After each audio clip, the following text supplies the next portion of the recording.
మన ప్రభు అయినటువంటి యేసుక్రీస్తు నామంలో చేరువచ్చిన మీ అందరికీ వందనాలు, దేవనామాని స్తోత్రాలు. హల్లెలూయా. మరి యొక్క ఉపవాస ప్రార్థనా కూటాన్ని మరి కుటుంబంలో ఏర్పాటు చేసి ఉన్నారు కనుక మనము ఒక మంచి వాక్య భాగాన్ని పరిశుద్ధ గ్రంథంలో నుంచి మనం చదువుకుందాం. దానికంటే ముందు ఈ కూటాన్ని ఏర్పాటు చేయటం కారణం ఏంటంటే ఎన్నో సమస్యలు, అనారోగ్య పరిస్థితులు ఉన్నాయి కనుక వాటి నుంచి విడుదల పొంది మరి మేలుకరంగా ముందుకు నడిపించబడాలన్న సదుద్దేశంతో మాత్రమే మరి యొక్క కూటాన్ని ఏర్పాటు చేయడం జరిగింది. కనుక మన ధ్యానార్థమై మార్కు సువార్తమానము 9వ అధ్యాయం 29వ వాక్య భాగాన్ని చదువుదాం. మార్కు సువార్తమానము 9వ అధ్యాయం 29వ వాక్యంలో, అందుకు ఆయన ప్రార్థన వలననే గాని మరియు దేని వలనైనను ఈ విధమైనవి వదిలిపోవుట అసాధ్యమని ఆయన వారితో చెప్పాను. యేసుక్రీస్తు అక్కడ ఉన్నటువంటి శిష్యులతో చెప్పారు, అయ్యా దీన్ని ఎందుకు వదిలించలేకపోయాం, ఇవెందుకు పోవటం లేదు, ఈ సమస్యలు ఏంటి అని అడిగితే దాని ప్రభు అన్నాడు, ఏమన్నాడు తెలుసా, ఇప్పుడు మీరు చదివినట్లుగా ఇలాంటివన్నీ వదిలిపోవాలి అంటే, మనల్ని విడిచిపోవాలి అంటే ఉపవాస ప్రార్థన వలననే కానీ మరి దేని వలనైనను ఇలాంటివి పోవుట అసాధ్యము అని చెప్పాడు. మరొకసారి మార్కు సువార్తమానం 9వ అధ్యాయం 29వ వాక్య భాగాన్ని చదువుదాం అందరం. అందుకు ఆయన ప్రార్థన వలననే కానీ మరియు దేని వలనైనను ఇలాంటివన్నీ వదిలిపోవాలి అంటే అసాధ్యమని వారి అందరితో చెప్పాను. అంటే సమస్యలు పోవాలి అన్నా, ప్రతికూలతలు పోవాలన్నా, వ్యాధులు పోవాలన్నా, ఆర్థిక సమస్యలు పోవాలన్నా, ఏం పోవాలి అన్నా మనకేం కావాలా? ప్రార్థన కావాలి. ఏం కావాలా? ప్రార్థన. ఏ ప్రార్థన అని ఇక్కడ రాయబడి ఉందంటే ఉపవాస ప్రార్థన వలననే అని ఇక్కడ కొన్ని ప్రాచీన ప్రతులలో కూర్చబడి ఉన్నది అని ఇక్కడ వాక్యం చెప్తోంది. అంటే ఎవరైతే ఉపవాసం ఉండి శ్రమ వచ్చినప్పుడు, సమస్య వచ్చినప్పుడు ప్రార్థన చేస్తారో దేవుడు తప్పక ఏం చేస్తారు? విడుదల ఇస్తారు లేదా విడిపిస్తారు. అంటే ఉపవాస ప్రార్థనకి ఎంత బలం ఉంది? ఉపవాస ప్రార్థనకి ఎంత శక్తి ఉంది అంటే అంత శక్తి ఉంది. దేవుని స్తోత్రం. హల్లెలూయా. కనుక ఇలాంటివన్నీ వదిలిపోవాలి అంటే ఏంటయి? కుటుంబ సమస్యలు, అనారోగ్యాలు, చీకటి శక్తులు, రుణ బాధలు, మనసులో దుఃఖం, ఇవన్నీ కూడా ఏదైనా సరే నీకు బాధని, నొప్పిని, అశాంతిని కలిగించేది ఏదైనా కానీ అది నీ యొద్ద నుండి తొలగిపోవాలి అంటే ఏం చేయాలని ఉంది ఇక్కడ పరిశుద్ధ గ్రంథంలో? ఉపవాస ప్రార్థన అని ఉంది. కనుక ప్రార్థన ఏ ఇంట్లో జరుగుతుందో, ప్రార్థనా ధూపం ఏ ఇంట్లో ఉంటుందో, ఏ ఇంట్లో ఉపవాస ప్రార్థన ఉంటుందో అక్కడ సాతాను సంబంధమైనవి, మనకు బాధను కలిగించేవన్నీ కూడా వెళ్ళిపోతాయి అన్నది మాత్రం వాస్తవం. ఆమేన్. హల్లెలూయా. ఇంట్లో పొగ పెడితే దోమలు పోతే పోవా? ప్రార్థనా ధూపం అనేది ఉంటే, ఉపవాసాలు తరచుగా చేస్తూ ఉంటే మన ఇంటిలో మనకు బాధ కలిగించేవి, మనకు నొప్పి కలిగించేవన్నీ కూడా ఆ ప్రార్థనా ధూపాన్ని బట్టి అవి వెళ్ళిపోతాయి. వాస్తవానికి చాలా ఇళ్లలో, మన ఇళ్లలో ప్రార్థన ఉన్నది కనుకనే మనకు బాధలు ఎక్కువ. ఒక మాటలో చెప్పాలంటే దీంట్లో 100% స్టాంప్ వేసినట్టే. ఒక కాగితానికి ఎవరైనా అధికారి ఉండి స్టాంప్ వేసి సంతకం పెడితే చెల్లిద్ది. అదేవిధంగా ప్రార్థన లేని ఇంటిలో బాధలు ఎక్కువ, శ్రమలు ఎక్కువ, సమస్యలు ఎక్కువ, కష్టాలు ఎక్కువ, ప్రతికూలతలు ఎక్కువ. అది ఎక్కడైనా సరే, మాకని మీకైనా ఎవరికైనా సరే. కనుక ఏ ఇంటిలో ప్రార్థన ఉంటుందో ఆ ఇంటిలో నుంచి దేవుడు అన్నిటిని కూడా, సమస్యలన్నిటిని కూడా ఆయన ఏం చేస్తాడు? తొలగిస్తాడు. కనుక ఇలాంటి వదిలిపోవాలి లేదా విడిచిపోవాలి లేదా తొలగిపోవాలి అంటే మనకు కావాల్సింది ఏంటంటే ఉపవాస ప్రార్థన. ఏ ప్రార్థన కావాలి? ఉపవాస ప్రార్థన ద్వారా మాత్రమే ఇలాంటివన్నీ కూడా తొలగిపోతాయని దేవుని వాక్యం చెప్తుంది. దీనికి ఏమైనా ఆధారం ఉందా బైబిల్లో అంటే బైబిల్లో తప్పక ఉంది. దాన్ని మనం చదువుదాం. ఎస్తేరు పుస్తకం 4వ అధ్యాయం 16వ వాక్య భాగాన్ని మీరు చదవచ్చు. ఎస్తేరు పుస్తకం 4వ అధ్యాయం 16వ వాక్యంలో, నీవు పోయి షూషానునందు కనబడిన యూదులు అందరిని, దేవుని బిడ్డలందరినీ కూడా సమాజ మందిరానికి ఏం చేయాలా? తోడుకొని నా నిమిత్తం ఉపవాసము, నా నిమిత్తం ఉపవాసం ఉండి 3 దినాలు అన్నపానములు, అదిగో 3 రోజులు అంట అన్నపానాలు లేకుండా నా నిమిత్తం మీరు ఉపవాసం ఉండి ప్రార్థన చేయండి. అనేకులు వెలుసుకురండి అంటే అనేకులు చేసే ప్రార్థనలో బలం ఉంది. అనేకులు కలిసి చేసే ప్రార్థనలు ఏముంది? బలం. మీకు సంగతి తెలుసు. ఒక తండ్రి గారు అన్నారట, 4 కొడుకులు పిలిపించి నేను చచ్చిపోతున్నాను రా కొడకలారా ఇటు రాండిరా అన్నాడంట. మీరు కానీ ఏర్లు పడ్డారు అంటే ఏంటది? మీరు కానీ ఏర్లు కానీ పడ్డారంటే ఎవడైనా మిమ్మల్ని ఏం చేస్తాడు? ఒక్కొక్కడి మీద దాడి చేస్తాడు. వాడితో నాకెందుకులే నువ్వు అంటావు, వీడితో నాకెందుకులే వాడు అంటాడు. కనుక మీ శ్రమలు వస్తాయి. కనుక మీరందరూ కలిసికట్టుగా ఉంటే మీకేముంటుంది? బలం ఉంటుంది రా నాయనా అని చెప్పాడు. సరే అందబడి బాగానే ఉంది. ఈలోపు ఏం జరిగిందంటే తిన్నగా మీరు అడవికి వెళ్ళి ఒక్కొక్క కర్ర తీసుకొని రండి అన్నారు. ఫ్యాన్ వద్దులే, ఒక్కొక్క కర్ర తీసుకొని రండి అన్నారు. అప్పుడు వాళ్ళు ఏం చేశారు తెలుసా? తలా ఒక కర్ర తీసుకొచ్చారు. 4గురితో చెప్తున్న మాట ఏంటో తెలుసా? మీరేం చేస్తారు అంటే ఎవరి కర్ర వాళ్ళని విరవండి అన్నారు. ఎవరి కర్ర వాళ్ళు విరిచేయండి అన్నారు. అప్పుడు వద్దులే, లైవ్ పెడుతున్నప్పుడు గాలి వచ్చింది. హల్లెలూయా, గాలి కావాలంటే అడుగు. దేవుని స్తోత్రం. కనుక ప్రియమైనటువంటి దేవుని బిడ్డలారా, ఈ 4 అడవికి వెళ్ళారు. 4 కర్రలు తీసుకొచ్చారు. వాళ్ళ నాన్న దగ్గర తెచ్చి ఇగో నాన్న కర్రలు అని చెప్పారు. ఆ కర్రలు తీసుకొని ఎవరి కర్ర వాళ్ళు విరవండిరా అంటే వాళ్ళు కర్రని విరిచేశారు. ఆ తర్వాత మళ్ళీ మీరు అడవికి పోండి అని చెప్పేశారు. మరలా 4 కర్రలు తెమ్మంటే తలా ఒక కర్ర తీసుకొచ్చారు. 4 కర్రలు ఇచ్చారు. 4 కలిపి కట్టగట్టారు. పెద్దోడా నువ్వు ఇరుగురా అన్నాడు. 4 కలిపి ఇరిస్తే ఇరుగుతుందా? ఇరగల. 2వ వాడిని పిలిచాడు, విరువురా, వాడు విరవలేకపోయాడు. 3వ వాడిని పిలిచాడు, విరువురా అన్నాడు, వాడు విరవలేకపోయాడు. లాస్ట్కి 4వ వాడిని పిలిచాడు, 4వ వాడు కూడా విరవలేకపోయాడు. అప్పుడు ఆ తండ్రి గారు ఏమన్నాడు తెలుసా? ఇదిగో మీరు 4 ఉంటే బలంగా ఉంటారు, కలిసి ఉంటే, ఒంటరిగా ఉంటే మీ మీదకి ఎవరైనా దాడి చేస్తారు. కనుక ఇంటిలో అందరూ కలిసి ఉండాలి, అప్పుడు శత్రువు రాడు. ఎందుకంటే అందరూ బలంగా ఉన్నారు కనుక. అందుకే మీ అన్నదమ్ములు 4 కలిసి ఉంటేనే మీరు బలంగా ఉంటారు, ఏ శత్రువు మీ మీదకి రాడన్నారు. అలాగే కుటుంబంలో ఉన్న వాళ్ళందరూ కూడా కలిసి ఉండాలి. ఎలా ఉండాలి చెప్పండి మరే సరే? ఎలా ఉండాలి? కలిసి ఉండాలి. కలిసి ఉంటే కలదు సుఖం అన్నారా లేదా? అన్నారు. కలిసి ఉంటే కలదు సుఖం అన్నారు. 4 పనులు చేసుకొని చక్కగా తింటా మంచిగా ప్రార్థన చేసుకుంటా ఉంటే ఆ ఇంటిలో ఏముంటుందంట? బలం ఉంటుంది. ఆ ఇంటిలో దుష్టుడు రాలేడు. అమ్మో వాళ్ళందరూ బలవంతులై ఉన్నారు, మనం వాళ్ళని ఎదిరించలే అని వాడు ఆగిపోతాడు.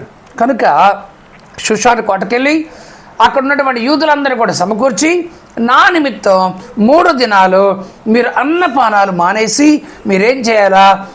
ఉపవాస ప్రార్థన చేయండి. మరోసారి 4వ అధ్యాయం 16వ వాక్యం, నువ్వు పోయి షూషాను నందు కనబడిన యూదుల అందరినీ సమాజ మందిరాన్ని పిలిచేయి.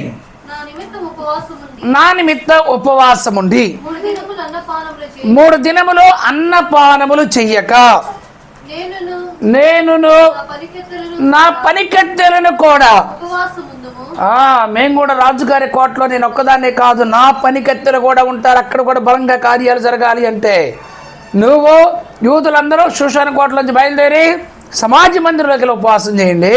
నేను నా చెలికత్తెలను అందరం కలిసి మేము కూడా ఇక్కడ ఏం చేస్తాం? ఉపవాస ప్రార్థన చేస్తాం. ప్రవేశించుట న్యాయ వ్యతిరేక్తమైనను ఉన్నను నేను రాజు దగ్గరికి నేను ప్రవేశించేదను, నేను నశించెదను.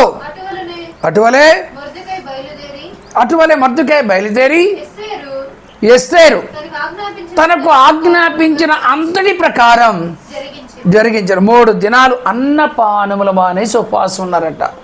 మరి మనకి ఈ బాధలన్నీ పోవాలంటే ఏం చేయాలా? ఉండాలా? శ్రమలు పోవాలంటే, సాతాన శక్తులు పోవాలంటే, బలహీనతలు పోవాలంటే, రోగాలు పోవాలంటే, అప్పులు పోవాలంటే, భర్త తాగు నుంచి విడుదల పొందాలి అంటే, అదేవిధంగా శరీరం నుంచి జబ్బు పోవాలి అంటే, కుటుంబంలో ఆర్థిక పరిస్థితులు తొలగిపోవాలంటే, అర్థమైందా? కనుక మనం ఏం చేయాలంటే మనం కూడా ఇక్కడ 3 దినాలు అందరూ కలిసి ఏ ప్రార్థనలు పెట్టుకోవాలి? ఉపవాస ప్రార్థనలు పెట్టాలి. ఆమేన్. ఏ ప్రార్థనలు పెట్టుకోవాలి? ఉపవాస ప్రార్థన పెట్టుకోవాలి. ఉపవాస ప్రార్థన పెట్టుకొని ఏం చేయాలా? 3 దినాలు అన్నమును పానమును మానేసేయాలి. ఆ మాటే చదువు. 3 దినములు నా నిమిత్తం ఉపవాసం ఉండి 3 దినాలు అన్నపానములు చేయకుండుడి. అన్నం తినొద్దు, నీళ్ళు తాగొద్దు. నా నిమిత్తం చేయండి. నేను రాజు దగ్గరికి వెళ్తున్నా. నా నిమిత్తం మీరు ఉపవాసం ఉండి ప్రార్థన చేయండి. ఎవరి నిమిత్తం చేయాలి? శ్రమ ఎవరికో, బాధ ఎవరికో, ప్రతికూలత ఎవరికో, కీడు నష్టం ఎవరికో, ఏ సమస్య ఉందో సమస్య కలిగిన వారి కోసం ప్రార్థన చేయాలి. భర్త మారలేదంటే ప్రార్థన చేయి. పిల్లలు మాట్లాడలేదంటే ప్రార్థన చేయి. 3 దినాలు అన్నపానములు మానేసేయాలి. అన్నం తినకూడదు, నీళ్ళు తాగకూడదు. 3 రోజులు కఠినమైనటువంటి ఉపవాసం చేయాలి. దేవుడే దిగాలి, దేవుడే చూడాలి, దేవుడే విడిపించాలి, దేవుడే విడుదల ఇవ్వాలి. అలాంటప్పుడు ఏం చేయాలా? 3 దినాలు ఏం చేయాలి? ఉపవాస ప్రార్థన ఉంటే అప్పుడు శాసనాలన్నీ మారిపోతాయి, ప్రతికూలతలు కొట్టివేయబడతాయి. ఆ తర్వాత 3 దినాలు ఉపవాసం ఉన్న తర్వాత రాజుగారి దగ్గరికి ఎస్తేరు వెళ్ళింది. అప్పుడు రాజుగారు ఏమన్నాడు తెలుసా? రాణివైనటువంటి ఎస్తేరు, నీకేం కావాలో చెప్పు, అర్ధరాజ్యం మట్టుకైనా నీకు ఇస్తానని చెప్పేసి దండవేలాగా చాపుతాడు. చూడండి దేవుని కార్యాలు. రాజుల యొక్క హృదయాలు మార్చగలిగింది ప్రార్థన. మన ప్రభు ఎవరో? రాజులకు రాజును, ప్రభువులకు ప్రభువుడై ఉన్నాడు కనుక ఆయన ఎవరినైనా మార్చగలిగిన వాడు, ఎలాంటిదైనా కానీ తొలగించగలిగిన వాడు, ఎలాంటి స్థితిలోంచి విడిపించగలిగిన వాడు. 127 సంస్థానాల్లో యూదులందరూ చంపాలని ఆజ్ఞ జారీ అయిపోతే వాళ్ళు చేసిన ఒకే ఒక్క పని, ఇలాంటివి తగ్గిపోవాలి, తొలగిపోవాలి, విడుదల కలగాలి అంటే ఉపవాస ప్రార్థన. ఏ ప్రార్థన చెప్పండి? మన ప్రార్థనలు చేస్తాం కానీ తిని ప్రార్థనలు చేస్తాం. జరుగుతూ ఉన్నట్టే ఉండే జరగవు. అదంటే ఏమంటాం? ఆరోగ్యం బాగులేదు అంటాం. బైబిల్ ఏం చెప్తుంది? నీకు ఆరోగ్యం బాగున్నా బాగులేకపోయినా 3 దినాలు మాత్రం ఉపవాసం ఉండాలి అని బైబిల్ ఏం చెప్తుంది. మనకేమన్నా ఇద్దేమో అంటే ఏం కాకుండా ఉండటానికే కదా ప్రార్థన. ఏమి కాకుండా ఉండటానికే ప్రార్థన, ఏది జరగకుండా ఉండటానికే ప్రార్థన, కీడు నుంచి తప్పించడానికే ప్రార్థన, మేలు కలగడానికే ప్రార్థన. కనుక ప్రియమైనటువంటి దేవుని బిడ్డలారా, మనం ఏం చేయాలా? ప్రార్థన అనేది చెయ్యాలి. హల్లెలూయా. అవునా కాదా? యావేలు గ్రంథం 2వ అధ్యాయం 12వ వాక్య భాగాన్ని చదువుదాం. యావేలు పుస్తకం 2వ అధ్యాయం 12వ వాక్య భాగాన్ని కానీ చదవగలిగితే ఇక్కడ బహుస్పష్టంగా రాయబడి ఉంది. ఇప్పుడైనా, ఇదివరకు లేదు, ఇదివరకు చేయలేదు, అదే ఇప్పుడైనా.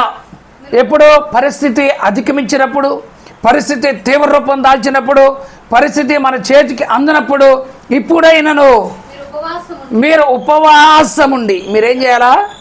ఇప్పుడైనా మీరు ఉపవాసం ఉండి, ఎలాగంట? కన్నీరు విడవాలి. ఉపవాసం చేయాలంటే ఏముండాలి? కన్నీళ్ళకి రావాలి. ఉపవాసం ఉంటే ఏడవాలి. కన్నీళ్ళు విడిచుచు మీరు దుఃఖపడతా, మీ మనసును నలిపివేసుకుంటా, మీ హృదయ అంతరంగాన్ని నలిపివేసుకుంటా, మీరు దుఃఖపడతా, మీరు కన్నీళ్లు గారుస్తా, మనపూర్వకంగా అనగా హృదయపూర్వకంగా తిరిగి నా యొద్దకు రండి. ఇదే యెహోవా వాక్. కన్నీళ్లతో, దుఃఖ హృదయంతో, విరిగి నలిగిన హృదయంతో మీరేం చేయాలా? ప్రార్థన చెయ్యండి, ఉపవాసం ఉండండి. ఇప్పుడైనా మీరు చెయ్యండి. హెబ్రీ పత్రికలో రాయబడి ఉంది, యేసుక్రీస్తు కూడా శరీరధారిగా ఉన్న దినాలలో అని రాయబడి ఉంది. హెబ్రీ పత్రికలో మీరు చూడొచ్చు ఆ మాట. 7వ అధ్యాయం 5వ అధ్యాయం 7వ వాక్యం. 5 ఏళ్ళు శరీరధారి అయి ఉన్నటువంటి దినాల్లో ఆయన మహారోదన, అంటే యేసుక్రీస్తు శరీరంలో ఈ భూమి మీద ఉన్నప్పుడు ఆయన ఎలాగ ప్రార్థన చేశాడంటే మహారోదన. రోదన అంటే ఏంది? రోధించడం అంటే ఏడవటం. అయ్యో ప్రభా, ఈ ప్రజలయ్యా విడిపించయ్యా, సాతాను పట్టి ఉన్నాడయ్యా, విడుదల లేదయ్యా, నరకానికి వెళ్తున్నారయ్యా, శాపానికి వెళ్తున్నారయ్యా అని మహారోదనతో ఆయన ప్రార్థన చేశాడు. అలాగే మన కుటుంబంలో ఉన్న వాళ్ళ కోసం కూడా రోధించాలి. ఒకటి. ఆ రెండు కన్నీళ్లతో. ఇక్కడ కూడా యేసుక్రీస్తుకి ఏ నీళ్ళు వచ్చాయి? కన్నీళ్ళు వచ్చాయి. ఎవరైనా ఏడుస్తూ ఉంటే మనకు జాలి అనిపించిందా? జాలి అనిపించదా? అవునా కదా? ఎవడన్నా గర్వంగా మాట్లాడితే వాడు కొట్టాలనిపించదా లేదా? అనిపించదా లేదా? ఎవరిని ఏడుస్తూ ఉంటే పాపం అయ్యో అనిపించదా లేదా? ఒక గేదె ఉంది. గేదెకి ఆ బ్రిడ్జి దగ్గర వర్రసన్న తాళ్ళు ఉన్నాయి. ఈ ఒక గేదె పెద్ద గేదె దాటి అవతలకి వెళ్ళింది. ఈ చిన్న గేదె వెళ్ళేటప్పుడు ఏమైందంటే ఆ కాలు దాంట్లో పడిపోయి మెలికబడి కింద పడిపోయింది. ఇప్పుడు ఆ కాలు రావట్లే. ఒక ఆయన పాప మా రోడ్డునే వెళతా జాలిపడి అది ఏడుతుందని చెప్పేసి అరుతుందని చెప్పేసి దాని దగ్గరికి వెళ్ళి ఎంత లాగినా రావట్లా. ఆ దూడ కాలు దాంట్లో ఇరుక్కుపోయింది. ఆ తర్వాత ఇంకొక ఆయన వచ్చాడు. ఆయన కూడా చెప్తున్నా రాలా. ఇంకొక ఆమె వచ్చింది. ఆమె చెప్తున్నా రాలా. సరే ముగ్గురు ఎట్టో కట్ట గట్టిగా తాండే ట్విస్ట్ చేసి ఇట్లాగా ఆ మిల్క్ అట్లా తిప్పి మధ్యలో రాళ్ళు పెట్టి ఆ పక్కన ఒక కర్ర పెట్టి తిప్పుతూ ఉన్నారు. పాపం ఇదేం విలవిల్లాడుతూ ఉంది, కేకలాడుతుంది, కొట్టుకుంటుంది. ఆ తల్లికి ఏదేమో చూసి ఏడుతుంది, అని ఏడుతుంది. ఈ ముగ్గురు ఎంత ప్రయత్నం చేసినా రాలా. ఆ లాస్ట్కి రెండు కర్రలు పెట్టేసి దాన్ని దూర్చి ఇట్లా రివర్స్లో తిప్పుకుంటూ వచ్చి ఆ తర్వాత దాన్ని ఆ గేదె పిల్లని అలా కొట్టగానే అది ఒక్కసారి అమాంతంగా ఇట్లా లాగేసింది. అప్పుడు ఊడిపోయింది. అప్పుడు వెంటనే ఆ గేదె పిల్ల ఆ గేదె దగ్గరికి వెళ్ళి కుంటుకుంటూ పరిగెత్తుకుంటూ వెళ్ళి తల్లి పాలు తాగుతూ ఉంటే ఆ తల్లి ఆ గేదెకి వెళ్ళి చూసి ఇట్లా నాగుతూ ఉంది. ప్రేమ వచ్చిందా లేదా? దానికి కష్టంలో ఉన్నప్పుడు జాలి వచ్చిందా లేదా? పోనీ అది దాంట్లో ఇరుక్కున్నప్పుడు ఆ గేదెని చూసిన మనిషికే జాలి వచ్చింది కదా. అలాగే మన కన్నీళ్లు కార్చినప్పుడు అంట దేవుడు ఏం చేస్తాడు? మన ఎడల ఆయన జాలి చేసుకుంటాడు అని రాయబడి ఉంది. అందుకే యేసుక్రీస్తు వారు ఆయన శరీరధారిగా ఉన్న దినాల్లో మహారోదనతోనూ కన్నీళ్లతోనూ, మూడవది తనను మరణము నుండి విడిపించగల వానికి ఏం చేశాడంటే మరణము నుండి విడిపించగలవాడు. మన దేవుడు ఎవరు? విడిపించే దేవుడు. హల్లెలూయా. మన దేవుడు ఎవరు? విడిపించే దేవుడు. ఆయన ఖచ్చితంగా ఆయన విడిపిస్తాడు. ఆయన విడుదలనిస్తాడు. ఆయన ఏం చేస్తాడు? విడిపిస్తాడు. పాపం నుంచి విడిపిస్తాడు, తాగు నుంచి విడిపిస్తాడు, శాపం నుంచి విడిపిస్తాడు, అప్పు నుంచి విడిపిస్తాడు, రోగం నుంచి విడిపిస్తాడు, దరిద్రత నుంచి విడిపిస్తాడు, అంధకారం నుంచి విడిపిస్తాడు, ఆ తర్వాత జోదము నుండి విడిపిస్తాడు, కట్ల నుంచి విడిపిస్తాడు. దేంట్లో నుంచి ఆయన విడిపించగలిగినటువంటి దేవుడు సమర్థుడు. అందుకే ప్రభు అంటున్నాడు మరణము నుండి విడిపించగల వానికి ఒకటి ప్రార్థనలను, రెండోది ఏం చేయాలా? యాచనలు. ప్రార్థన చేయాలి. ఏం చేయాలి? ప్రార్థన చేయకపోతే విడిపిస్తాడా? ప్రార్థన అంటే ఏంది? అర్థించడం. ఏం అర్థించడం? నీ బాధను అర్థించడం, నీ సమస్యను అర్థించడం, నీ బాధను ప్రభువుకి తెలియపరచడం, వీటిని అర్థించడం అంటారు. కనుక ప్రార్థనల యందును యాచనలను సమర్పించి దేవునికి చెల్లించి భయభక్తులు గలవాడై ఉన్నందున ఆయన అంగీకరించబడ్డాడు అని రాయబడింది. కనుక మనం కూడా అంగీకరించబడాలి అంటే ఏం చేయాలా? మహారోధంతో కన్నీళ్లతో మరణము నుండి విడిపించగలిగిన వానికి ప్రార్థనలు, యాచనలు మనం ఎప్పుడైతే చేస్తామో దేవుడు తప్పక ఏం చేస్తారు? గొప్ప విడుదల ఇస్తాడు. కనుక నిజంగా మన ఇళ్లల్లో వాస్తవానికి నేను చెప్తున్నా 99% ఇళ్లలో ప్రార్థనలు లేవు. 99% ఏ ఇంటిలో ప్రార్థనలు లేవు. సమయాన్ని తింటాం, ఫోన్ చూసుకుంటూ ఉంటాం, ఆ తర్వాత పని ఉంటే వెళ్ళిపోతూ ఉంటాం, బట్టలు ఉతుక్కుంటూ ఉంటాం, కసులు ఉడుచుకుంటూ ఉంటాం, చక్కగా కావలసినవన్నీ వండుకుంటూ ఉంటాం, కడుపు నిండా తింటూ ఉంటాం, ఫ్యాన్ వేసుకుంటాం, చక్కగా పడుకుంటాం. కానీ మనకేం లేదు? ప్రార్థన లేవు. ప్రార్థన లేకపోవటం వల్ల సమస్యలన్నీ కూడా మన మీదకి ప్రభావితం చేస్తా ఉన్నాయి. ఈ సమస్యలోంచి వెళ్ళాలి అంటే మూల వాక్యంలో నేను మీకు చెప్పాను, మార్కు సువార్త 9:29 ప్రార్థన వలననే కానీ ఇలాంటివి వదిలిపోవట అసాధ్యం. హల్లెలూయా. ఇలాంటివి వదిలిపోవట అసాధ్యం. ప్రార్థన వలననే కానీ దేని వలనైనా వదిలిపోవట అసాధ్యం. నువ్వు తాయిత్తులు కట్టుకున్న పావు, తంత్రాలు చేసే వాళ్ళ దగ్గరికి వెళ్ళిన పావు, అర్థమైందా? నువ్వు లేకపోతే అక్కడ పోతే ఏదో మేలు జరిగిద్దంటే అక్కడ జరగదు. ముందు నీ హృదయం బాగుండాలి, నువ్వు బాగుండాలి, నువ్వు మొర్ర పెట్టాలి, నువ్వు ఏడవాలి, నువ్వు కన్నీళ్ళు కార్చాలి, నువ్వు ప్రార్థన చేయాలి. లోకంలో సామెత ఉంది, రామేశ్వరం పోయినా లోకంలో చెప్పారు, రామేశ్వరం పోయినా శనేశ్వరం బాలేదని ఉంది. నువ్వు ఎక్కడైనా దీవించబడాలి అంటే ఒకటే, నీలోనే మార్పు రావాలి, ప్రార్థన కలిగి ఉండాలి.